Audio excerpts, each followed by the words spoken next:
करिश्मा कपूर के बच्चों के आरोपों पर प्रिया सचदेव का पलटवार। फीस न भरने का दावा निकला झूठा, दिखाई 95 लाख रुपए की रसीद। कालीन भैया और मुन्ना भैया के साथ दिखे गुड्डू पंडित। मिर्जापुर के सेट से वायरल हुई 7 कलाकारों की तस्वीर। आइडेंटिटी थेफ्ट स्कैम का शिकार हुए अभिनव शुक्ला, उनकी आईडी पर 6 लोगों ने ले लिया लोन। खबरों में आगे बताएंगे आपको। दिव्या खोसला ने लीक की मुकेश भट्ट संग फोन कॉल की ऑडियो, दिखाया इंडस्ट्री माफिया का असली चेहरा। और राजमौली के सपोर्ट में आए रामगोपाल वर्मा, दिया संविधान के आर्टिकल 25 का हवाला। नमस्कार दोस्तों, आप देखना शुरू कर चुके हैं Bollywood top 10 headlines of the day. तो चलिए अब आपके सामने इन्हीं खबरों को हम थोड़ा विस्तार से रखते हैं। करिश्मा कपूर के पूर्व पति संजय कपूर की संपत्ति और वसीयत के चलते प्रिया सचदेव और करिश्मा कपूर के बच्चे कोर्ट में आमने सामने हैं। करिश्मा के बच्चों समायरा और कियान के वकील ने संजय कपूर की वसीयत को जाली बताया है। बीते दिनों समायरा ने दावा किया कि उनकी यूनिवर्सिटी की पिछले 2 महीने की फीस नहीं भरी गई है, जिसका प्रिया सचदेव की लीगल टीम ने दिल्ली हाई कोर्ट में खंडन किया है। उन्होंने वसीयत को जाली बताने वाले दावे का भी खंडन किया, जिसके सपोर्ट में उन्होंने सबूत भी दिखाए। प्रिया सचदेव की लीगल टीम ने करिश्मा और उनके बच्चों के दावों का खंडन किया है। मीडिया रिपोर्ट के अनुसार समायरा की 2 महीने की यूनिवर्सिटी फीस न जमा होने के दावे का प्रिया के वकील शैल त्रेहन ने खंडन किया। उन्होंने सबूत के तौर पर कोर्ट में रसीद पेश की और बताया कि अगले सेमेस्टर की फीस दिसंबर में जमा होगी। करिश्मा कपूर की बेटी समायरा की फीस का मुद्दा सुलझने के बाद कोर्ट ने संजय कपूर की वसीयत पर सवाल किए, जिसे करिश्मा और उनके बच्चों ने फर्जी बताया था। प्रिया सचदेव की लीगल टीम ने फिर बताया कि वसीयत का पहला ड्राफ्ट वकील नितिन शर्मा के लैपटॉप पर बनाया गया था, जिसकी हलफनामे से पुष्टि भी हुई है। उन्होंने स्क्रीनशॉट्स, फाइल की हिस्ट्री और मेटाडेटा के साक्ष्य भी रखे हैं। तथ्यों के अनुसार संजय कपूर की वसीयत का फाइनल ड्राफ्ट 17 मार्च 2025 को पूरा हुआ था।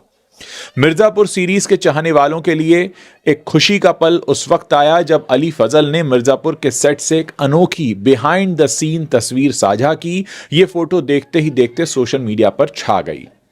तस्वीर में शो की ओरिजिनल स्टार कास्ट यानी अली फजल, पंकज त्रिपाठी, दिव्येंदु, अभिषेक बनर्जी और शादी चौधरी के साथ फिल्म में नया जुड़ने वाले जितेंद्र कुमार भी नजर आ रहे हैं। इस तस्वीर ने स्वाभाविक तौर पर आने वाली फिल्म को लेकर उत्सुकता और बढ़ा दी है, जो इस समय बन रही है। सोशल मीडिया पर अली ने लिखा, फ्रॉम द एम टीम, 7 इधर 120 उधर, सिनेमाघरों में 120 बहादुर लगी है, देखिएगा और हमारा जरा वेट कीजिएगा, हम आपकी तरफ बढ़ रहे हैं, कमिंग सून इन थिएटर्स। इस नोट के जरिए उन्होंने दर्शकों को फरहान अख्तर की 120 बहादुर देखने की सलाह दी और इशारों में ही बता दिया कि मिर्जापुर की फिल्म भी जो है ये जल्दी सिनेमाघरों में आने वाली है। फिल्म से जुड़े सूत्र ने बताया कि एक सीन के लिए ओरिजिनल कलाकारों का फिर से एक साथ आना बहुत खास था। अली चाहते थे कि फैंस भी उस पल की झलक देखें, इसलिए उन्होंने ये तस्वीर शेयर की है।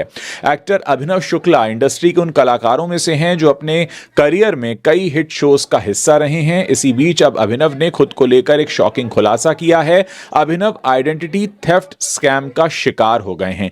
आइडेंटिटी थेफ्ट स्कैम इन दिनों काफी तेजी से बढ़ रहा है। स्कैम से अभिनव भी बच नहीं पाए। अभिनव ने अपने इंस्टाग्राम पर एक वीडियो शेयर करके इस फ्रॉड के बारे में बताया है, जिससे वो खुद भी हैरान थे। अभिनव शुक्ला ने शुक्रवार को अपने इंस्टाग्राम अकाउंट पर एक वीडियो पोस्ट किया है। इस वीडियो में अभिनव अपने पैन कार्ड डिटेल्स के जरिए हुए आइडेंटिटी थेफ्ट के बारे में बताते हुए दिखाई दे रहे हैं। अभिनव कहते हैं कि हाल ही में मेरे साथ एक फ्रॉड हुआ है और मैं आपके साथ ये इसलिए शेयर कर रहा हूं ताकि आपके साथ ऐसा ना हो, पर हो सकता है कि ये इस समय आपके साथ हो भी रहा हो और आपको पता भी ना चले। मैंने पहली बार लोन लेने के लिए अप्लाई किया और जब मेरी सिविल रिपोर्ट सामने आई तो उसमें बैंक वालों ने बताया कि सर आपके नाम पर तो 6 लोगों ने पहले ही लोन ले रखा है। मतलब मेरा पैन कार्ड यूज करके उन्होंने नकली ईमेल आईडी बना ली, अलग अलग नंबरों से अलग अलग एड्रेस पर लोन ले लिए और मेरे पैन कार्ड को यूज करके उन्होंने मुझे धोखा दे दिया। अभिनव ने कहा कि जिस भी व्यक्ति ने आज तक कभी भी लोन ना लिया हो या क्रेडिट कार्ड ना लिया हो जो मेरी तरह हो, कृपया अपना सिविल स्कोर जरूर चेक करें। हो सकता है आपके साथ भी चुपचाप ये फ्रॉड हो रहा हो और आपको पता ही ना हो।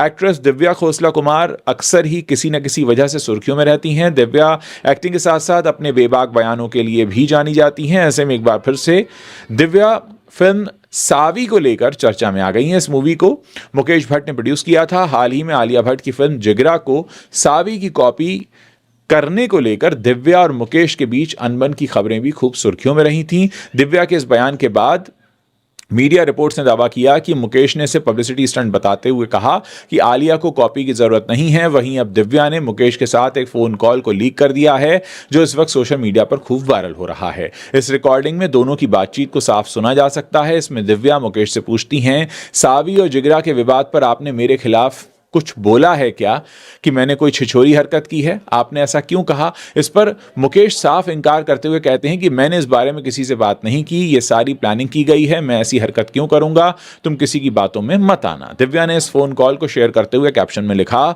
मैं इस खुलासे से खुद हैरान हूं। हाल ही में मुझे जो पता चला है वो काफी परेशान करने वाला है और दिल दहला देने वाला भी है।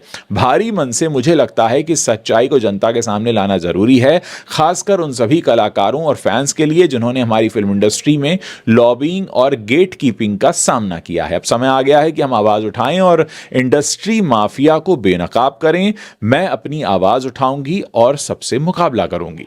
फिल्म मेकर राम गोपाल वर्मा ने डायरेक्टर एस राजमौली के उस बयान का सपोर्ट किया है जिसमें उन्होंने भगवान हनुमान जी पर कमेंट किया था। राजमौली वाराणसी फिल्म के टाइटल लॉन्च इवेंट के दौरान हनुमान जी पर कमेंट करके विवादों में घिर गए थे। लोग उनकी आलोचना कर रहे हैं। फिल्म का बॉयकॉट करने का हैशटैग भी इस समय चल रहा है। इस बीच रामगोपाल वर्मा ने राजमौली के भगवान में विश्वास न करने के राइट्स को सपोर्ट किया है। इतना ही नहीं, उन्होंने भारतीय संविधान के आर्टिकल 25 का जिक्र किया जो विश्वास न करने के अधिकार की रक्षा करता है। रामगोपाल वर्मा ने एक्स पर लिखा, सभी तथाकथित विश्वासियों द्वारा एस राजमौली पर उगले जा रहे जहर के संदर्भ में उन्हें पता होना चाहिए कि भारत में नास्तिक होना अपराध नहीं है। रामगोपाल वर्मा ने आगे लिखा, संविधान का अनुच्छेद 25 विश्वास न करने के अधिकार की रक्षा करता है, इसलिए उसे यह कहने का पूरा अधिकार है कि वो विश्वास नहीं करता, जितना कि जहर उगलने वालों का यह कहने का अधिकार है कि विश्वास वो करते हैं।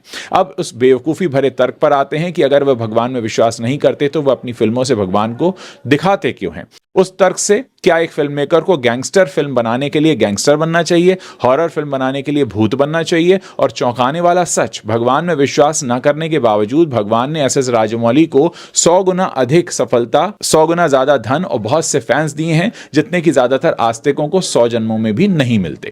टीवी एक्ट्रेस मान्या आनंद ने धनुष के मैनेजर श्रेयस पर कास्टिंग काउच के पहले गंभीर आरोप लगाए थे, लेकिन बाद में उन्होंने इन अफवाहों को गलत बताते हुए सफाई भी दे दी। उन्होंने बताया कि श्रेयस ने उन्हें धनुष के साथ एक फिल्म का ऑफर दिया था, लेकिन उसके साथ कुछ ऐसी शर्तें भी रखी जो पूरी तरह से गलत थीं। मान्या ने कहा कि श्रेयस ने उनसे एडजस्टमेंट की बात की और कहा कि यह कमिटमेंट है। उन्होंने पूछा कि कैसी कमिटमेंट, तो श्रेयस ने जवाब दिया कि धनुष सर के होते हुए भी आप नहीं मानेंगी। मान्या ने साफ मना कर दिया और कहा कि वो ऐसी किसी भी डिमांड में शामिल नहीं होना चाहती। हालांकि अब आरोप लगाने वाली एक्ट्रेस मान्या आनंद ने खुद सामने आकर कई अफवाहों का खंडन किया है और इस मामले को नया मोड़ दे दिया है। उन्होंने बताया कि उनका बयान गलत तरीके से पेश किया गया और कई न्यूज चैनल्स ने इसे धनुष पर आरोप जैसा बनाकर प्रसारित कर दिया, जबकि उन्होंने कभी भी ऐसा दावा नहीं किया था। गौरव खन्ना इन दिनों रियलिटी शो बिग बॉस 19 में धमाल मचा रहे हैं। एक एपिसोड में ज्योतिषी ने कहा कि गौरव जल्द ही पिता बन सकते हैं, लेकिन उनकी पत्नी आकांक्षा चमोला ने साफ कर दिया कि वो अभी बच्चा प्लान नहीं कर रही हैं। फैमिली वीक के दौरान आकांक्षा शो में पहुंची थी और मालती चाहर और प्रणीत मोरे से बात करते हुए उन्होंने कहा था कि उन्हें बच्चा करने का या बच्चे को जन्म देने का उनका कोई इरादा नहीं है। उन्होंने कहा कि अभी तक वैसा इंक्लिनेशन भी उन्हें अंदर से नहीं आया है और फ्यूचर में भी ये बहुत मुश्किल लग रहा है। न जाने क्यों ये उनके अंदर से आ नहीं रहा।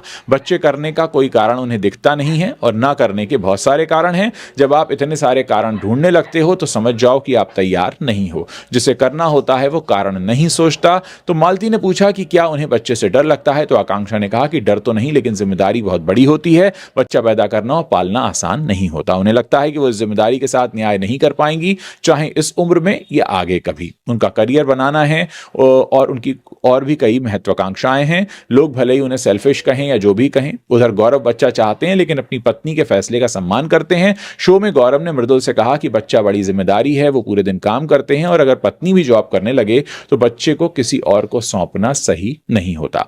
तो दोस्तों, ये इस वक्त की बॉलीवुड से आने वाली 10 बड़ी खबरें हैं जो आपने अभी मेरे साथ देखी। अगर आप वीडियो को पसंद कर रहे हैं अपने दोस्तों के साथ शेयर कीजिए। हमें सुझाव या शिकायतें देना चाहते हैं तो नीचे कमेंट सेक्शन है, वो आपका इंतजार कर रहा है। और अगर आप चैनल पर नए हैं तो आप इसी वक्त हमें सब्सक्राइब कर सकते हैं ताकि जब भी हम कोई नया वीडियो पोस्ट करें उसकी जानकारी आप तक तुरंत पहुंच सके।